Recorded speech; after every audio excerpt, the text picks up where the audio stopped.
আর সেই পাপী হৃদয় পাপী মন নিয়ে যেন পরমেশ্বর পিতার কাছে আমরা প্রার্থনা করতে থাকি যে কি মনের অনুতাপ, মনের মধ্যে যেন সেই অনুতাপটা থাকে, যে অনুতাপটা আমাকে সুস্থ করতে পারে।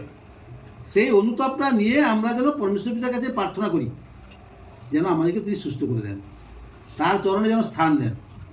আগে মনের মধ্যে আনতে হবে আমাকে, আমি যে একজন পাপী, যদি পাপী এ বিষয়টা না বুঝতে পারি আমাদের কিন্তু পরিত্রাণ নেই। যেমন রোমিও 7:24 আছে, দুর্ভাগ্য মনুষ্য আমি, এই মৃত্যুর দেহ হইতে কে আমাকে নিস্তার করিবে। 7:24 রোমিও। তাহলে আমি এই দুর্ভাগ্য মনুষ্য আমি, এই মৃত্যুর দেহ হইতে কে আমাকে নিস্তার করিবে। তাহলে আমি কি যখন পাপ থেকে উদ্ধার পাচ্ছি নি, কষ্ট থেকে উদ্ধার পাচ্ছি নি, ব্যথা থেকে কষ্ট দূর হচ্ছে না, তখন অনেক